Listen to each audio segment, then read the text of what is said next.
Hi everyone, my name is Lydia Vassallo and I'm a high school senior in the northern suburbs of Chicago, so in the United States. I was the one that sent out the survey to most of you all, and before I get started I just wanted to thank Allison and the Ring 20 Foundation for letting me present today. This is a picture of my family when we came to the meeting back in 2017. My brother has Ring 20, he's Johnny over here on the left side.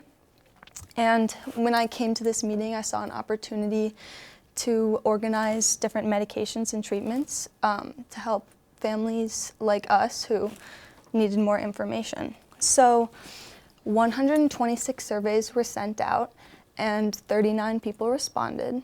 The majority was from the United States, 33.3%. Then the UK, 38.5%, which was the second majority, and the rest were from these varying countries. This was a 31% response rate. So here is the age of diagnosis. One patient was diagnosed prenatally, and many people commented that the diagnosis of epilepsy occurred months or years before Ring 20. So here's a depiction of the Mosaicism. 25 respondents were able to answer this question. 4 people were non-mosaic, which means that 100% of their cells have the ring or are Ring 20 cells, and 21 people are mosaic, which means that a varying amount of their cells had Ring 20. This is the percent of Mosaicism. So it's a wide range, but the majority of respondents were between 26 to 50%. And now we're moving on to the anti-epileptic drugs.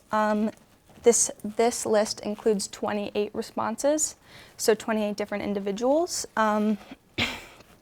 Currently, among respondents, there are 15 different medications reported for being used. And the most two commonly used medications are lamotrigine and valproic acid. My brother Johnny has tried 14 of these 15 medications at various times. This slide demonstrates how many medications an individual is using at any certain time. Polypharmacy is common, which means that most individuals are on 2 to 3 different medications at any given time, and many children were also using medication for other conditions as well as these anti-epileptic drugs. Now we're moving on to the alternative therapies portion. First, I'll be talking about the ketogenic diet, VNS, DBS, and then CBD. So the ketogenic diet is a high-fat, adequate protein, low-carbohydrate diet or dietary therapy. 19 of the 37 responders have tried this diet, and of those who have tried, 9 people have found it helpful for seizure control, so this is 47%. When Allison sent this survey out back in 2016, only 8 of the 21 responders had tried the ketogenic diet, so obviously this number has improved. 2 people have found it to be significantly helpful, the rest found it to be mild to moderately helpful.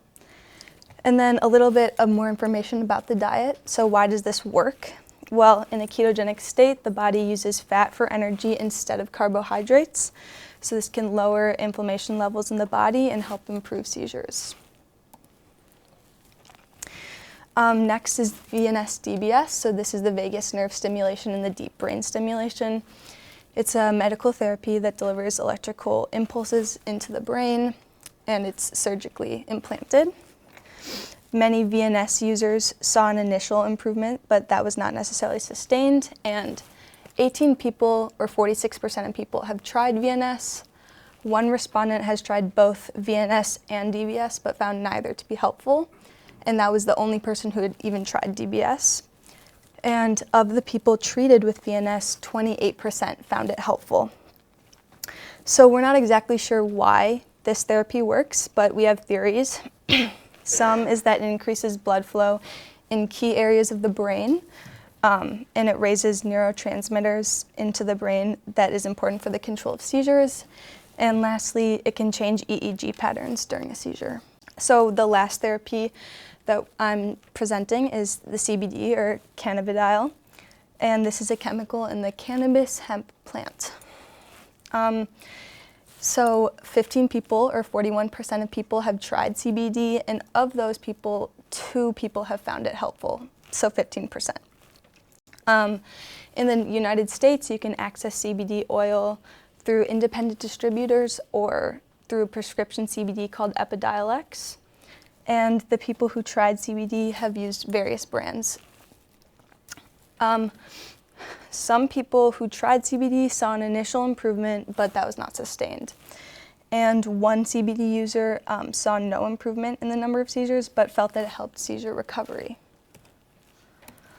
So these are the country of origins for the people that have tried CBD. So for the 15 people, we have 3 different countries.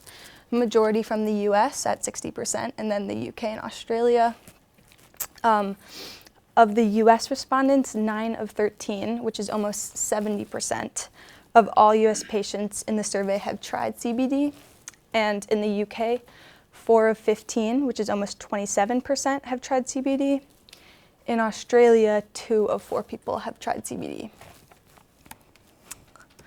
So conclusions and success rates. Obviously, success rates is a loose term because these therapies have been found to be helpful in varying degrees, but the ketogenic at the highest is 47%, and then VNS is 28%, and CBD is 15%. And for our future directions, so obviously more data collection, more research, and more family collaboration is super helpful, and it's important to keep in mind that my survey was only 39 people, so more data more responses makes the data more accurate. So while information from more individuals would be helpful in order to guide families about therapies and medications, the CBD data did not show a lot of improvement, but it would be helpful to see what the results looked like if everyone had tried a standardized dose.